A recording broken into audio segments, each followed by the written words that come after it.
الله الرحمن الرحيم. اعوذ باللہ من الشیطان الرجیم. بسم اللہ الرحمن الرحیم. کربلا والوں کی یاد میں ان تقریروں کا انعقاد کیا جا رہا ہے. ماہ محرم قریب ہے اور ماہ محرم کے استقبال کے لیے ہم سب اپنے اپنے طور پر آمادہ ہیں. کربلا والوں کی عظمت کا اعلان امام حسین علیہ السلام نے شب عاشور کر دیا. خطبہ دیا اور اس کے بعد فرمایا کہ میں تم سب کو اجازت دیتا ہوں کہ تم سب مجھے چھوڑ کے چلے جاؤ.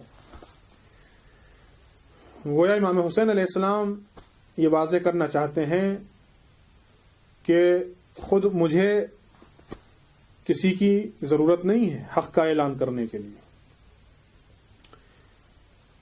یعنی در حقیقت امام حسین علیہ السلام ایسا نہیں ہے کہ وہ محتاج تھے اپنے اصحاب علیہ السلام کے، نہیں، بلکہ امام حسین علیہ السلام اگر تنہا بھی ہوتے کربلا میں تو وہی راستہ اپناتے کہ جو انہوں نے اصحاب کے ساتھ اپنایا.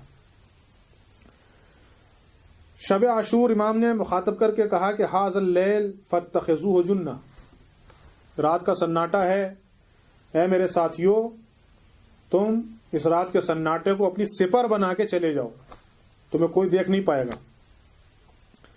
فإن القوم انما یریدوننی، چونکہ یہ دشمن جو آئے ہیں یہ مجھے قتل کرنے آئے ہیں، انہیں تم سے کوئی تعلق نہیں. ولو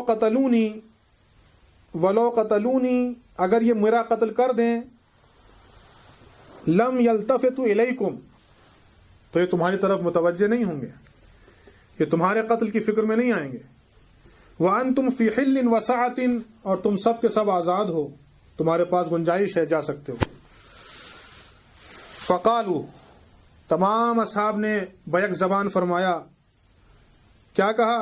واللہ لا یکون ھذا ابدا، قسم خدا کی یہ کبھی نہیں ہو سکتا کہ ہم آپ کو چھوڑ کے چلے جائیں.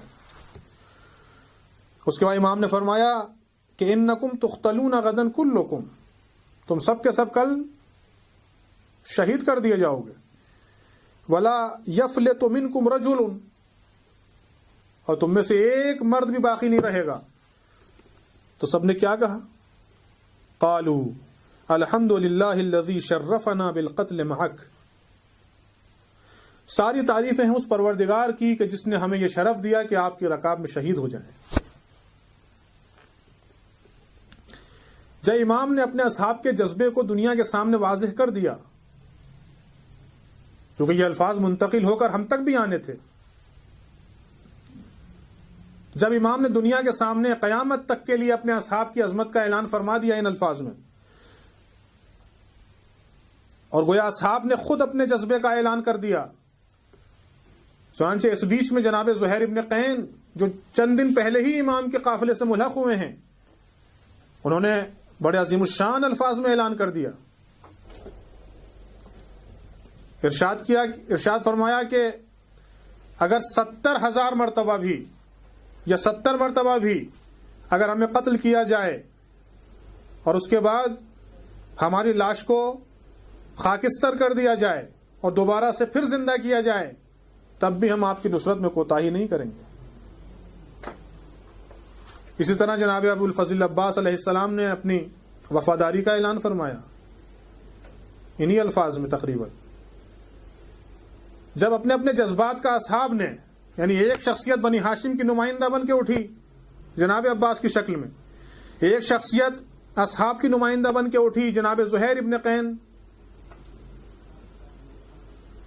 تو جب سب نے اپنی اپنی عظمتوں کا، اپنے اپنے جذبات کا اعلان کر دیا، تب امام حسین علیہ السلام نے سب کو بیک وقت آواز دی، فرمایا ارفعوا رؤوسکم وانظروا، اب جب تمہارا جذبہ قربانی اس منزل پر ہے تو اب ذرا اپنی نگاہیں اٹھاؤ، اپنے سروں کو اٹھاؤ اور آسمان کی طرف نگاہ کرو. اور اس کے بعد پھر سب نے اپنی اپنی نگاہیں آسمان کی طرف کی اور امام نے ایک ایک صحابی کو مخاطب کر کے جنت میں اس کے مقام کا مشاہدہ کرایا. زہیر تمہارا مرتبہ جنت میں تمہارا مقام یہ ہے، حبیب تمہارا مقام جنت میں یہ ہے، مسلم ابن اوسجہ تمہارا مقام جنت میں یہ ہے. ایک ایک صحابی کو اس کا مقام جنت میں دکھایا اور پہچنوایا. روایت کہتی ہے کہ جب اصحاب نے اپنے اپنے مقام جنت میں دیکھ لیے تو ان کی نگاہوں میں نہ تلواریں آئیں نہ نیزے آئے، بلکہ وہ بڑھ بڑھ کے اپنے سینے اور اپنے چہرے اور پیشانی سے تیروں اور نیزوں کا مقابلہ کرتے جاتے تھے تاکہ اپنی اصلی منزل تک پہنچ جائیں. قرآن مجید کے سورہ محمد میں انہی حقیقتوں کا اعلان کیا گیا ہے. والذین قتلوا فی سبیل اللہ، جو لوگ راہ خدا میں شہید ہو گئے، فلن یضل اعمالہم، پروردگار ان کے اعمال کو ضائع نہیں ہونے دے گا. سیہدیہم، انہیں ان کی منزل مقصود تک پہنچا دے گا. ویصلح بالہم، ان کے حالات کی اصلاح کرے گا. ویدخلہم الجنۃ عرفہا لہم، اور انہیں اس جنت میں داخل کرے گا کہ جس جنت کو پہلے ہی سے انہیں پہچنوا دیا گیا ہے. تو یہ کس کا مرتبہ ہے؟ کون سے تاریخ کے وہ شہید گزرے ہیں کہ جنہیں ان کا مرتبہ پہلے ہی سے پہچنوا دیا گیا ہو، اور اللہ اس جنت میں انہیں داخل کرنا چاہتا ہے کہ جس جنت کو پہلے ہی سے پہچنوا دیا گیا ہے. تو ادھر حقیقت یہ کربلا والے تھے کہ جنہیں ان کی جنت کا مقام پہلے ہی مشاہدہ کرا دیا گیا، اور اس کے بعد پھر انہوں نے اپنے اس منزل تک پہنچنے میں جلدی کی. اور ہر شہید کی کوشش اور ہر صحابی امام حسین کی کوشش یہ تھی کہ سب سے پہلے جو ہے وہ امام حسین کی رکاب میں اپنی جان قربان کر دے اور اپنی اصلی منزل تک پہنچ جائے. والسلام علیکم ورحمۃ اللہ وبرکاتہ.